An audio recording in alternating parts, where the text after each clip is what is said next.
Bienvenue sur mon podcast Live from the Heart. Je m'appelle Anne-Claire Méret. Ça m'a pris des années de guérison, de thérapie et de coaching, mais j'ai finalement retrouvé le chemin de mon cœur, qui m'a mis sur la voie de la prospérité dans tous les domaines de ma vie. Aujourd'hui, je coach, j'enseigne, je crée des programmes, j'écris des livres, entre autres choses, et j'adore ça. Le monde se transforme à mesure que nous guérissons et que nous créons.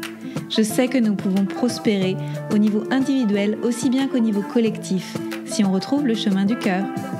Nous sommes les initiateurs et initiatrices du nouveau monde. Alors on y va ? Si vous souhaitez créer depuis l'espace du cœur, vous êtes au bon endroit. Bonjour et bienvenue dans un nouvel épisode qui va être un épisode rapport d'étonnement, un épisode partage de choses plus personnelles, c'est-à-dire en lien avec notre vie, notre installation au Costa Rica. Il y a maintenant à peu près 6 mois au moment où j'enregistre cet épisode ensemble. Donc on a vécu dans plusieurs endroits différents. On est en train là de se poser, où on pense qu'on va passer certainement toute l'année 2022 dans cette région-là et partir en week-end dans d'autres régions pour pouvoir aller continuer de découvrir le Costa Rica. Je vous ai posé des questions, donc j'ai reçu des questions, donc je vais surtout répondre aux questions et puis partager un petit peu notre rapport d'étonnement, les choses qu'on a trouvées vraiment intéressantes du fait de vivre ici. Mais avant, je vais revenir peut-être sur la genèse de ce départ. Si vous ne me connaissez pas d'avant, moi j'avais une vie avant le Corona Circus qui était déjà sous les tropiques parce que je voyageais beaucoup à Bali et en Thaïlande. Et j'avais notamment trouvé une maison en Thaïlande qui me permettait d'avoir un espace où je pouvais accueillir des gens pour faire des retraites, donc du matin jusqu'au soir, pas en résidentiel, mais il y avait un très bel espace sur une terrasse qui donnait sur un lac, mais à 2 pas de la mer. C'était une super maison que j'avais louée pour 3 ans. Et j'ai fait une première retraite en janvier 2020. Et là, le Corona Circus est arrivé alors que j'étais en Europe juste après. Et je n'ai pas pu retourner en Thaïlande. Donc je n'ai pas pu même me libérer de ma maison physiquement. En fait, j'ai dû, à distance, au bout d'une année où, en voyant que j'allais pas pouvoir y retourner facilement, que je pouvais pas non plus la louer, etc., j'ai dû négocier avec le propriétaire d'arrêter cet accord de 3 ans. Et je n'avais qu'une chose en tête pour moi quand j'étais bloquée en Allemagne pendant les lockdowns, comment on dit ?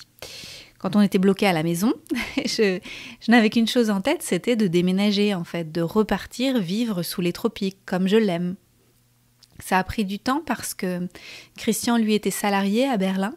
Et donc, moi qui suis entrepreneur depuis maintenant une dizaine d'années, je suis libre de vivre où je souhaite vivre. Mais après avoir vécu ensemble à la maison pendant un certain temps, je ne voulais pas repartir sans lui parce que j'avais peur qu'on soit bloqué après à distance et que ce soit pas possible en fait pour lui de me rejoindre. Donc j'ai attendu, comme lui voulait aussi devenir entrepreneur, j'ai attendu qu'il soit prêt. Et quand ça a été possible, quand les frontières ont réouvert, quand ça a été possible de voyager, à partir de ce moment-là, j'ai dit on part. Et pour choisir la date, ça a été très simple. J'ai dit je repasse pas un 2e hiver à Berlin. C'est pas possible pour moi. Donc le maximum pour le départ, c'était l'automne de la saison suivante. Donc on est parti, c'était encore l'été quand même. On n'a pas poussé jusqu'au bout, le bouchon jusqu'au bout. Et je pense qu'on a bien fait de partir l'été parce que c'était un peu plus souple en termes de mesures. C'est plus souple l'été parce que y a moins de maladies, y a moins de nez qui coulent, il y a moins de gens qui toussent. C'est aussi simple que ça en fait. Il y a moins de maladies de saison l'été, donc c'est naturel que ce soit un peu plus ouvert. On verra cette année, mais je suppose aussi qu'entre mai et septembre, ça sera un petit peu plus facile de voyager qu'entre octobre et avril. Mais bon, voilà, c'est moi qui interprète ou qui fait des plans sur la comète, mais c'est quand même un peu plus facile. Donc on a décidé de partir au Costa Rica pour plusieurs raisons. D'abord, ça remplit la case tropique. C'est un pays où il fait chaud toute l'année, il fait beau toute l'année. C'est un pays où la nourriture pousse toute l'année. C'était quelque chose aussi qui était très important pour moi parce que pendant la crise qu'on a vécue, j'étais un peu du genre à remplir mes placards et m'assurer que même s'il y avait des problèmes d'approvisionnement, on pourrait manger et il n'y aurait pas de problème. Et maintenant qu'on vit sur les tropiques, je dis pas que j'ai complètement arrêté de le faire, parce que si vous voyez mes placards, on peut tenir plusieurs semaines, mais j'ai plus besoin d'avoir plusieurs mois d'avance parce que, en fait, ici, je vais sur la plage, il y a des noix de coco, il suffit juste que je balance une noix de coco sur les autres noix de coco et il y en a qui vont tomber. Je peux trouver des papayes, je peux trouver des bananes, je peux trouver plein de choses et c'est toute l'année. C'est pas une saison, c'est toute l'année. Donc ça fait partie aussi des choses qui me plaisent beaucoup dans le fait de vivre sous les tropiques. Il y a 2 saisons principales, même si après il y a des subtilités dans les saisons. Il y a une saison sèche et une saison de pluie. Donc voilà, mais ça change pas grand-chose en fait parce que ça change pas beaucoup les températures. Ici, on a entre 25 et 30 degrés tous les jours. C'est tout à fait supportable. C'est humide, mais pas trop humide non plus.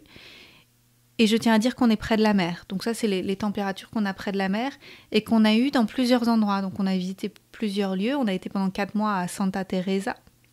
Et maintenant, on est à Uvita. Et c'est vraiment toute une autre partie du Costa Rica. Et on a les mêmes températures. Là où ça change, c'est quand on va plutôt vivre dans les montagnes, parce qu'il fait plus frais.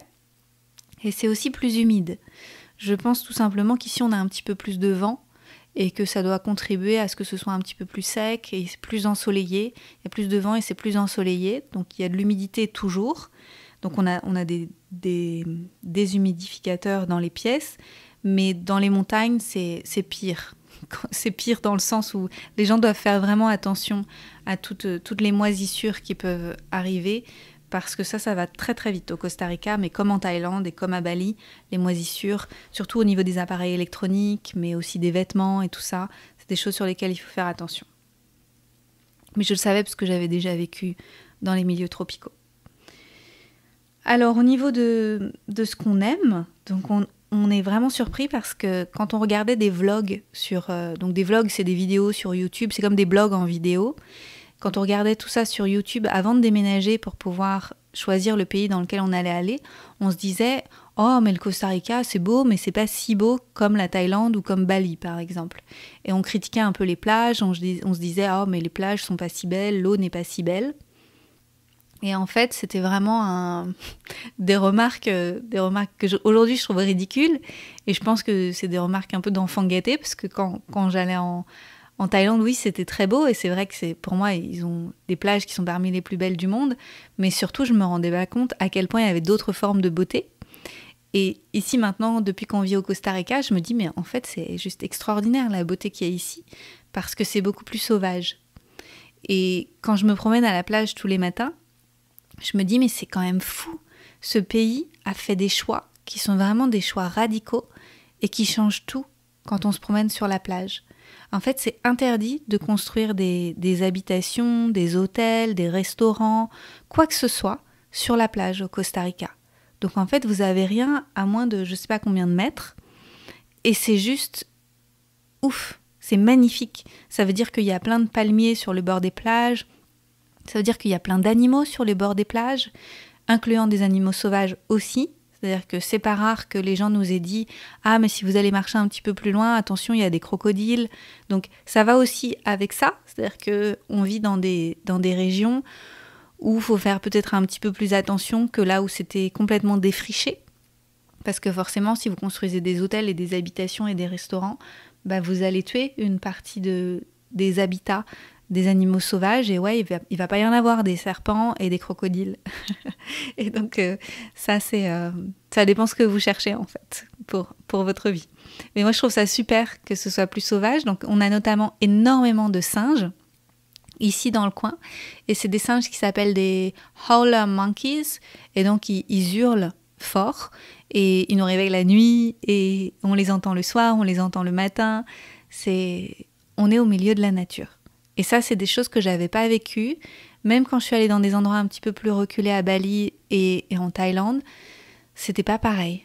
Voilà. Quand je suis allée en Inde, c'était déjà plus sauvage parce que l'Inde est beaucoup plus wild de toute façon, ça c'est très clair. Mais je m'attendais pas à ce que ce soit aussi beau avec cette nouvelle beauté et aussi que je l'aime autant. Et ça, c'est vraiment quelque chose qui m'a frappée en vivant au Costa Rica. Ensuite, ici, je dirais la deuxième chose qui m'a le plus frappée, c'est les prix. Alors, on tombe à une période qui est assez étonnante parce qu'en fait, on est après le Corona Circus. Bon, on est encore dedans, mais c'est dans la deuxième phase. Et en fait, comme c'est un pays qui est resté assez ouvert, en acceptant les gens simplement avec une assurance de santé qui couvrait les frais Covid, si les gens avaient le Covid, etc. Ils n'ont pas bloqué leurs frontières, sauf pendant une toute petite partie du temps. Et donc, il y a toujours eu du tourisme. Et il y a eu un gros boom ici ces dernières années, même si ça a toujours été un pays touristique. Il y a eu un gros boom qui a fait qu'il y a eu plus de demandes qu'il y avait d'offres. Donc, il n'y avait pas assez d'hôtels, pas assez de maisons à louer, etc. Et donc, les prix ont beaucoup augmenté. Pas aussi assez de voitures à louer, parce que les voitures, elles sont toutes importées. Ils ne construisent pas des voitures au Costa Rica. Et donc, les locations des voitures sont hyper chères. Par exemple, une voiture normale, c'est à peu près $2000 par mois, et une voiture avec les 4 roues motrices, ce qui est plutôt recommandé pour pouvoir aller dans les montagnes et tout, on est autour de $4000 par mois. Donc vous imaginez les prix qui sont hallucinants. Pour l'instant, on prend des taxis, mais on va acheter une voiture. Et pour acheter une voiture, c'est entre 15 000 et 25 000 $ en général, si vous voulez une voiture plutôt moyenne gamme. Et puis voilà, mais en tout cas, c'est plus rentable parce qu'après, on pourra la revendre. Mais c'est assez fou. Les prix ici sont très très différents. Il y a aussi pas beaucoup d'accès au bio. Et contrairement à ce que je pensais, il y a pas mal de pesticides qui sont utilisés. Ça, tout le monde nous l'a confirmé. Qu'il y a pas mal de fermiers qui font le choix des pesticides. Donc nous, on va dans comment on dit, des petites... Ils appellent ça feria ou mercado. Des petits farmers market. Pardon, je perds mes mots. les marchés fermiers locaux. Donc il y en a plusieurs fois par semaine, et donc c'est là où on fait nos courses. Ou alors on se fait livrer les courses à la maison, ça, il y a cette possibilité-là, d'un magasin bio qui est à 30 minutes de chez nous. Donc on passe la commande et puis après ils viennent nous livrer à la maison. Ou alors on peut aussi commander, maintenant il y a un nouveau service depuis quelques mois, ils l'ont créé du coup post-Covid, où en fait c'est des produits des fermiers locaux, et on peut commander le lundi et on est livré le mercredi, et c'est à peu près tout ce qu'on trouve sur les marchés. Donc c'est à peu près les mêmes choses, mais avec des choses en plus. Donc c'est assez chouette aussi. Ils ont facilité le travail pour que les gens ne perdent pas aussi leur business, parce que les marchés locaux avaient été fermés. Et donc les gens ne pouvaient plus vendre leurs produits. Donc c'était devenu vraiment compliqué pour les locaux. Et là, ça permet vraiment de mettre tout le monde ensemble, en fait, de connecter tout le monde, et ça, c'est super. Les prix des logements sont très variables. Si vous voulez habiter plutôt dans les montagnes, loin de la mer, plutôt dans une petite cabane en bois, etc., vous trouvez des choses pour quelques centaines d'euros. Si vous voulez une maison en dur, comme nous, on a une maison en dur avec des murs en dur, des fenêtres, etc., où voilà, on a aussi moins de bugs à l'intérieur, moins d'insectes, etc., ça coûte beaucoup plus cher d'avoir une maison qui est construite en dur. Si vous voulez en plus l'air conditionné, ce qui va être nécessaire si vous ne voulez pas perdre vos appareils électroniques et que vos vêtements soient avec des moisissures, etc., c'est encore plus cher. Voilà, donc ça c'est vraiment des choix qui sont des choix à réfléchir. Nous, depuis qu'on habite au Costa Rica, on se dit en fait c'est une invitation à level up. Là où on dépensait 2000 et quelques euros en loyer à Berlin, où on avait déjà un super appart, parce que Berlin, les prix sont pas chers du tout normalement, et on dépense 3 fois plus au Costa Rica, mais c'est une invitation aussi à avoir un style de vie qui est, je dirais, plus luxueux, mais en fait c'est un luxe qui est aussi intégré dans la nature. Donc c'est vraiment quelque chose qui est très différent, c'est vraiment une expérience différente que si on dépensait cet argent dans une grande ville, ce serait autre chose pour moi. Et de dépenser cet argent ici, je me dis en fait je suis vraiment une privilégiée d'avoir une maison confortable qui est au milieu de la nature, qui est quand même respectée parce qu'il y a beaucoup de règles. Et je trouve ça juste ouf, je me sens hyper privilégiée. Pour moi, c'est le nouveau luxe, le luxe de pouvoir vivre avec tout ça. Et tous les jours, j'ai énormément de gratitude pour comment on vit, ce qu'on a créé aujourd'hui pour notre vie, c'est magnifique. Voilà, qu'est-ce que je voulais dire de plus ? Alors, avant de parler de la résidence, parce que j'ai reçu des questions, oui, pour investir là-bas, les prix, ici, pardon, c'était dans la question, c'était écrit là-bas, les prix pour investir. Alors, donc, moi, je veux vivre près de la mer parce que je veux pouvoir aller à la mer tous les jours. Si je devais aller à la mer en voiture, je pense pas que j'irais tous les jours, donc je regarde plutôt les terrains et les maisons qui sont là autour de la mer. Donc pour les terrains, En fait, je vais vous donner plutôt le prix avec une maison. Donc pour une maison qui aurait 3 chambres, parce que nous on regarde des 3 chambres, on est sur du $1 million. $1 million si vous l'habitez près de la mer, avec une maison en dur, avec l'air conditionné, etc. On est sur du $1 million. Il y en a qui sont un peu moins chères, qui vont être plus anciennes ou qui vont avoir un style un peu moyen. Mais si vous voulez quelque chose qui soit près de la mer, qui soit bien construit, qui soit un peu joli et tout ça, sans parler du grand luxe non plus, on va être sur ces prix-là. Donc c'est vraiment pas donné, c'est beaucoup plus cher que dans d'autres endroits tropicaux, mais le Costa Rica n'est pas donné. Ensuite, question suivante pour les résidences. Donc ici, on peut venir en visa tourisme, c'est assez facile, le Costa Rica est toujours ouvert, en tout cas à l'heure où j'enregistre cet épisode. Il vous faut juste un passeport en règle, il vous faut juste une assurance de santé, vous remplissez en ligne un truc qui s'appelle le pass de salud, c'est le pass de santé, où vous dites que vous n'avez pas de symptômes, etc., que vous avez bien une assurance qui couvre les soins Covid. Si vous êtes bloqué dans le pays, ça vous couvre l'hôtel, etc. Une assurance qui est validée Covid, c'est pas toutes les assurances, donc il faut se renseigner. Par exemple, moi, ma carte Gold, elle prenait pas ça, donc il a fallu que je prenne une assurance en plus quand je me suis installée ici. Et puis après, vous pouvez rester 90 jours. Et il vous faut un billet de retour, il faut que vous prouviez que vous avez un billet de retour pour pouvoir quitter le pays au bout de 90 jours. Vous pouvez sortir du pays et re-rentrer à l'infini, tous les 90 jours. Voilà. Vous sortez, vous rentrez, vous sortez, vous rentrez. Donc il y a beaucoup de gens qui font ça, notamment avec la bordure du Panama, dans le coin où on est. Donc ça leur prend juste 24 heures, parce qu'il faut dormir là-bas, et puis après vous pouvez revenir. Et donc il y a plein de gens qui font ça. Moi, depuis le début, je ne veux pas le faire, parce que je ne veux pas être en contact avec les tests PCR, etc. Et les pays voisins demandent des tests PCR. Donc tu dois faire un test PCR pour rentrer dans le pays, et après... Non, tu dois pas faire un test PCR pour rentrer au Costa Rica. Donc ça, c'est cool. Mais je veux pas jouer ce jeu, ça me fait chier, j'ai pas envie. Il y a quand même un pays qui est ouvert, c'est le Mexique. A priori, on n'est pas obligé de faire un test PCR si on veut aller au Mexique. Donc on réfléchit avec Christian, on irait bien faire du shopping. Donc à voir, peut-être qu'on ira au Mexique prochainement. Sinon, si vous voulez devenir résident, c'est assez facile de devenir résident ici. Alors, il est conseillé de prendre un avocat pour le faire parce que c'est plus facile et moi je trouve aussi que c'est beaucoup plus facile. On a une avocate qui s'occupe de nous. En plus, on lui a donné procuration, donc elle peut aller faire les papiers à notre place quand on est invité à aller voir les services de l'immigration, donc ça c'est génial. Le seul truc, c'est que on a dû aller une fois à la capitale pour faire prendre nos empreintes digitales et remplir des papiers, faire des signatures, etc. Et c'est tout. Après, elle peut aller faire les autres papiers à notre place. Ce qu'ils demandent, c'est, comme papier, c'est extrait de naissance, donc dans le pays où on est né, et puis un document de la part des services de police qui dit qu'on n'a pas d'infraction en cours, pas réglée, etc. Et ça doit être apostillé du tribunal. Donc moi, j'avais jamais entendu apostiller avant ce truc-là. C'est juste que c'est un tribunal qui dit que les papiers sont en bonne et due forme, et une fois que c'est apostillé, vous envoyez ça chez l'avocat, et l'avocat va le donner au service de l'immigration. Ce qu'il demande ensuite, c'est au choix, soit que vous bloquiez $60,000 sur un compte, pour pouvoir prouver que vous pouvez payer le coût de la vie de $2 500 par mois pendant 2 ans, parce que la résidence, elle est valable 2 ans. Donc ça, c'est l'option 1, et l'option 2, c'est d'acheter une résidence qui coûte au moins $150,000. Voilà. Donc en fait, les conditions pour devenir résident au Costa Rica, elles ne sont ni plus ni moins que financières. Si vous pouvez payer le coût de la vie et que vous allez contribuer à une économie pérenne au Costa Rica, ils vous acceptent les bras ouverts et c'est facile. Voilà. Ils mettent vraiment pas les choses compliquées.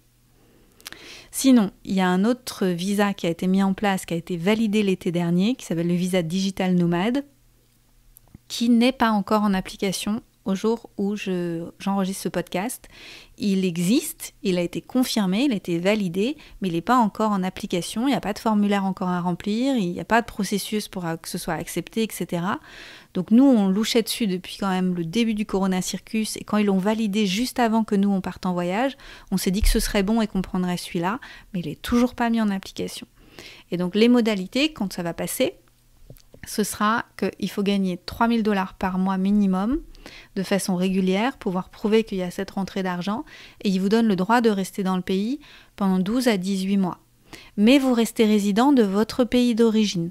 Donc vous payez toujours vos impôts dans votre pays d'origine, etc.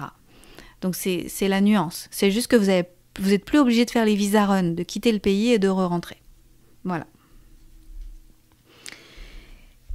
Qu'est-ce que je voulais vous dire de plus ? Qu'est-ce que j'aime d'autre au Costa Rica ? J'aime bien la pura vida. Les gens disent pura vida. C'est vraiment ce truc, c'est la pure vie, la vie pure. Tout le monde le dit toute la journée, c'est bonjour pura vida, au revoir pura vida. En gros, c'est une façon de se souhaiter la belle vie, quoi. Et je trouve que les gens sont très très pura vida un peu partout où on va et qui sont assez cool. Donc c'est assez agréable. On sent que c'est un pays où il n'y a pas trop de stress. Les gens sont plutôt cool. Même si je pense que c'était certainement moins stressant avant, parce que comme il y a eu la crise et qu'il y a eu moins de tourisme à un moment, pendant un temps, il y a pas mal de gens qui ont perdu leur boulot. Et il y a aussi une très grande disparité entre les salaires locaux et l'argent qu'ont les étrangers. Et il y a de plus en plus de choses qui viennent s'installer pour les étrangers, qui coûtent cher. Et les locaux aimeraient bien pouvoir bénéficier du même genre de services, du même genre de produits, etc. Mais c'est inaccessible parce que les salaires sont trop bas. Et cette disparité, elle vient du gouvernement qui ne fixe pas des règles. Et en fait, il y a pas mal de gens qui sont énervés par rapport au gouvernement parce que cette disparité, elle se creuse au fil du temps. Donc ça, c'est assez lourd ici. Ouais. Une des choses qui pourrait changer ça, donc moi j'ai appris quelque chose en m'installant ici que je ne savais pas avant, c'est que si vous avez un business à l'étranger, que vous faites votre salaire à l'étranger et que vous devenez résident ici, vous ne payez pas d'impôt au Costa Rica.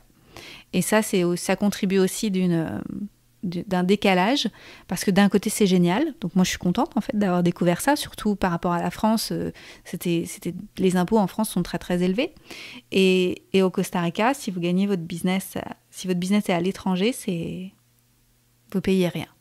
Donc enfin vous payez rien, vous payez de votre poche votre sécurité sociale, mais vous payez rien en plus. Donc c'est assez, je pense que ça contribue de la disparité. À mon avis, ça changera dans quelques années. Il y a plusieurs personnes qui m'ont dit qu'il y avait des lois qui étaient à l'étude pour que ça se transforme, etc. Donc je pense que ce serait chouette. Moi, ce que j'ai vu, c'est beaucoup de personnes qui vivent ici, qui sont expats, qui participent à des associations, des choses comme ça pour aider localement, parce qu'il y a encore beaucoup de choses qui sont plutôt locales. Les gens font beaucoup de choses en cash ici, et donc en fait, si on veut participer à la vie de la communauté, en fait, ça se passe pas de façon étatique, ça se passe plutôt localement avec des associations, etc. Donc nous, c'est ce qu'on fait. En fait, on redonne à des associations. Moi, depuis que mon business il est florissant, en fait, je donne plein de sous à des assos. Donc les animaux, les femmes du quartier, du coin, etc. Donc on participe comme on peut, mais c'est vrai que c'est pas des choses qui sont au niveau du gouvernement. Voilà. Donc c'est un pays qui est pas hyper développé pour aider ses habitants. Et ça, c'est pas génial. Sinon, au niveau du Corona Circus et des choses qui sont obligatoires, ici, le masque est obligatoire dans les lieux... les restaurants, les bars, etc. Enfin, tous les trucs en fait qui sont fermés, les magasins, toutes ces choses-là. Donc le masque est obligatoire, mais en fait les gens le portent beaucoup sous le nez. Et surtout dans la région où on s'est installé ici, dans les magasins bio, etc., il y a une pancarte à l'entrée qui dit « Portez votre masque parce que sinon ils vont fermer notre magasin ». Donc en fait les gens ont vraiment cette lucidité que c'est pas parce qu'il faut porter le masque, c'est pas parce que c'est bien en fait que les gens portent le masque, c'est juste pour pas fermer. Et puis les gens sont beaucoup vaccinés. Donc ça c'est quelque chose, en fait, le Costa Rica a une politique de vaccination, mais alors pour tous les vaccins, qui est radicale. Et donc les vaccinations sont obligatoires pour les enfants s'ils veulent aller à l'école et s'ils veulent participer aux activités extrascolaires, et la vaccination Covid aussi. Donc en fait, tous les gens qui travaillent dans les administrations, tous les gens qui travaillent dans les milieux corporate, dans des grosses boîtes, tous les enfants, tout ça, tous les gens sont vaccinés. Donc ils ont un taux de vaccination qui est colossal. Par contre, les gens commencent à se poser des questions. Donc par exemple, là, on s'est fait des amis Et je parlais avec une nana, enfin la nana du couple, et elle me disait qu'elle a fait les 2 premières doses et que depuis qu'elle a fait la 2e dose, elle a mal à la tête, alors qu'avant elle n'avait jamais mal à la tête. Et qu'elle sait que ça vient de la 2e dose et qu'elle fera pas la 3e et qu'elle est dégoûtée d'avoir accepté les 2 premières et qu'elle se rendait pas compte. Et certainement, comme dans beaucoup d'endroits, il faut aller plus loin pour que les gens réalisent qu'il y a des effets secondaires et que c'est pas ok. Donc c'est un pays qui est assez complaisant, les gens posent pas beaucoup de questions, ils font ce qu'on leur demande de faire, et puis après, voilà, il faudra se réveiller de tout ça. Je suis allée dans un endroit, un lieu de retraite la semaine dernière, et je parlais avec un praticien ayurvédique qui venait d'Inde, et lui, ça fait 2 ans qu'il est là, il a aidé le spa à se construire dans ce lieu de soins, et il disait que pour lui, beaucoup des Costa-Ricains, donc pas tout le monde, mais beaucoup des Costa-Ricains, acceptent pour argent comptant tout ce qu'on leur dit. Et surtout tout ce qui vient de l'extérieur, tout ce qui vient d'un autre pays, tout ce qui vient de quelqu'un qui est peut-être plus diplômé, etc. Ils se laissent beaucoup impressionner et vont dire oui, d'accord, oui, c'est vrai, etc. Et ils vont pas forcément aller chercher plus de bon sens à l'intérieur. Et alors je sais pas si c'est le cas de tout le monde, j'imagine que les gens qui sont proches de la terre, c'est différent. Les gens qui sont plus ancrés, qui s'occupent de leur terre, qui sont proches de leurs animaux, etc., c'est différent. Et que peut-être les plus jeunes Costa-Ricains, qui ont peut-être été plus déconnectés de quelque chose de plus ancestral, sont plus comme ça. Voilà, je sais pas, j'ai pas assez de recul pour vous dire. On verra ça quand je ferai un podcast l'année prochaine. Sinon, d'autres choses, la cuisine. Je trouve que la cuisine est délicieuse, donc on a mangé pas mal de tacos, on a mangé beaucoup le plat local en fait, aussi de... Ils ont un plat qui est constitué de riz sauté avec des haricots rouges, et puis ils mettent à côté un œuf, de l'avocat, parfois du fromage, moi je mange pas de fromage, et une tortilla, et aussi ils coupent des oignons avec des tomates, et c'est super bon, manger tout ça ensemble, c'est vraiment très très bon, et ils mangent ça surtout au petit déjeuner. Et sinon, il y a beaucoup de poissons ici. Donc du poisson fraîchement pêché. Et voilà. Et sinon, il y a pas mal de viande, mais nous, on en mange peu. C'est assez facile de trouver des élevages grass-fed où en fait les animaux sont dehors, ils sont bien nourris et tout ça. Ça, c'est assez facile si vous voulez manger de la viande. Ici, il y a beaucoup de grass-fed. C'est pas des élevages en batterie, quoi. Ça, ils font pas. Et puis, les fruits et les légumes frais, en fait, ils sont en abondance. Ici, c'est énorme. Les papayes, les noix de coco, les ananas, tout est en abondance. Donc, c'est assez génial de vivre dans un pays comme ça parce que c'est délicieux, c'est hyper frais. Et c'est très agréable de cuisiner avec ces produits frais.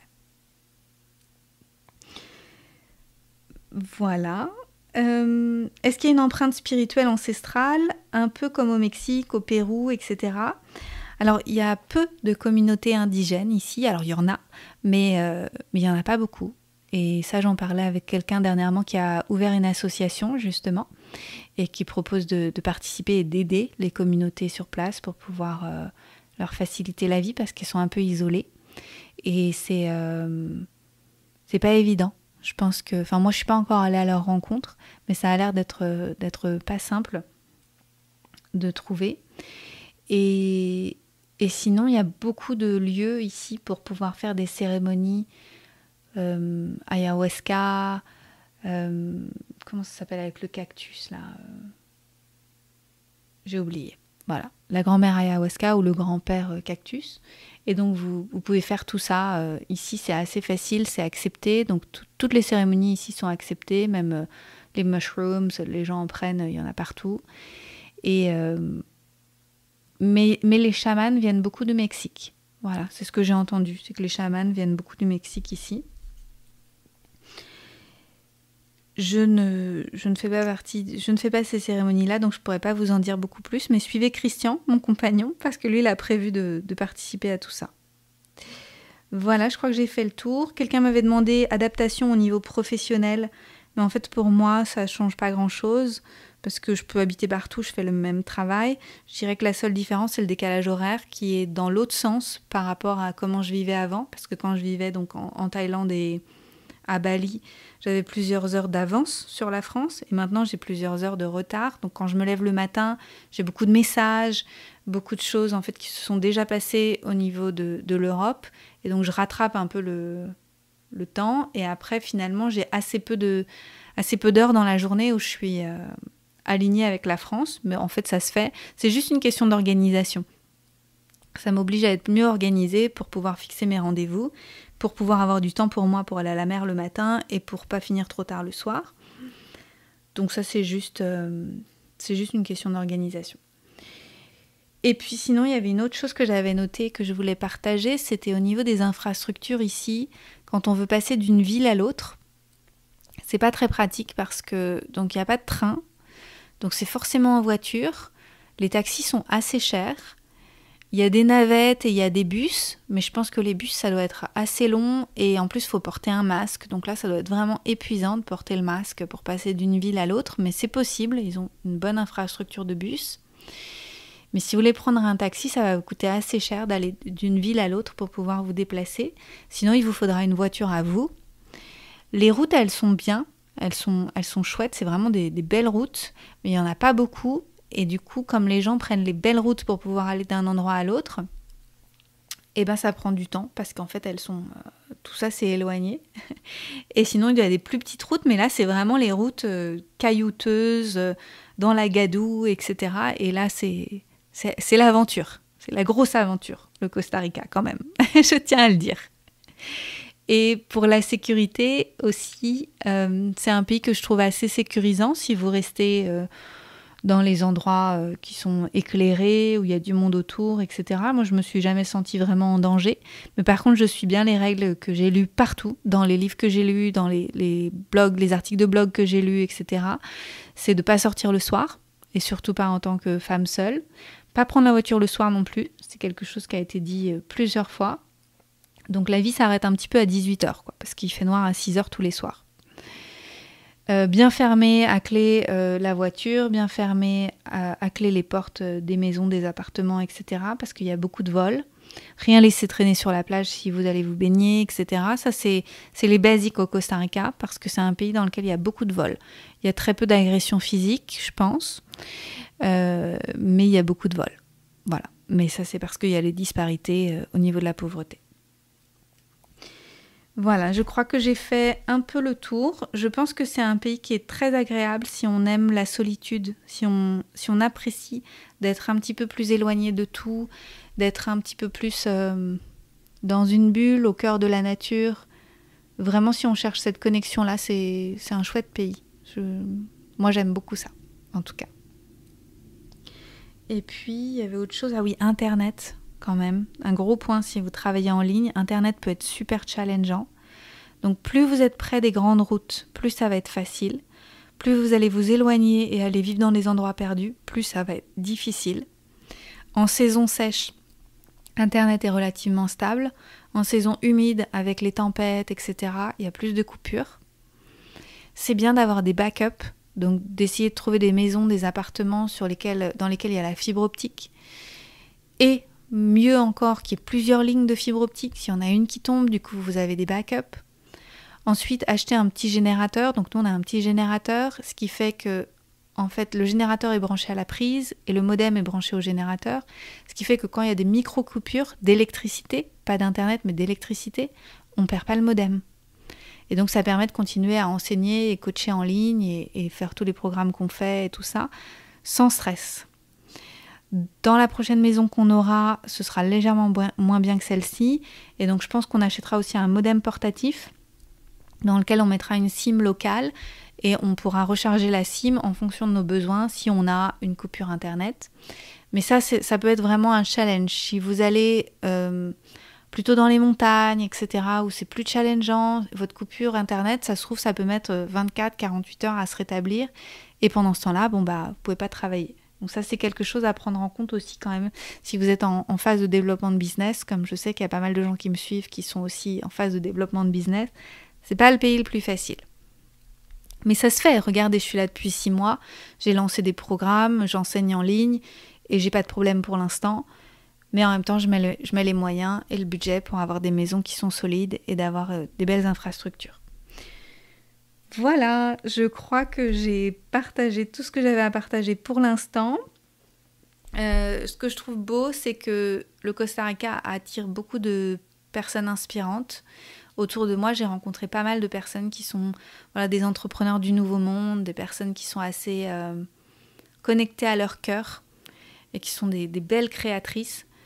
Et ça me fait du bien. Il y a aussi une personne que je suivais depuis un certain temps qui m'a beaucoup aidée au niveau spirituel et elle dit pas où elle habite et donc je vais pas donner son nom, mais j'avais cette intuition que j'allais la rencontrer ici et j'ai dit à Christian on devrait aller à Santa Teresa et quand j'ai appris qu'elle était dans le coin j'ai été juste tellement contente de savoir que c'était cet endroit-là et que je devais la rencontrer. Je l'ai rencontrée sur la route à Santa Teresa et ça m'a vraiment confirmé que c'était le bon endroit pour nous et qu'on avait bien fait de venir ici et donc j'ai été bien inspirée de le faire.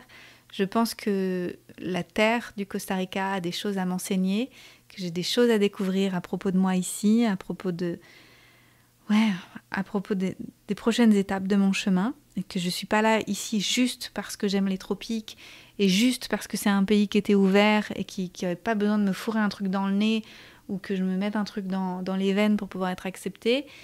Il y a autre chose derrière tout ça et je suis ouverte à découvrir la sagesse du Costa Rica. Et ça va se faire au fil du temps.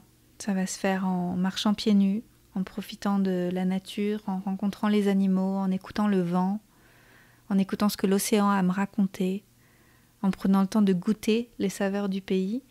Et je ne suis pas pressée, je ne suis pas venue en touriste et je n'ai pas 2 semaines à passer ici. Ce sera certainement plusieurs années. Et je vais prendre mon temps pour découvrir cette terre, pour découvrir ce qu'elle a à m'apporter. Voilà, j'espère que ça vous aura été utile si vous avez envie éventuellement d'aller vivre au Costa Rica. Il y a beaucoup de blogs, il y a beaucoup de groupes dédiés au Costa Rica, donc moi j'ai trouvé mes réponses beaucoup là-dedans. N'hésitez pas à aller vers les autres, à demander aux gens qui se sont déjà installés si vous avez des questions, et puis à sauter le pas parce qu'en fait c'est qu'en le faisant qu'on se rend compte si c'est vraiment un pays qui est pour nous. Sinon, on ne peut pas se rendre compte. Voilà. Et pura vida. À bientôt. Merci pour votre présence. Si vous avez aimé cet épisode, je vous invite à le partager avec vos amis et à suivre le podcast pour être au courant des prochains épisodes. Et suivez-moi sur mon site internet anneclairemeret.com et sur mes réseaux sociaux pour être au courant de mes prochains programmes et formations. À bientôt!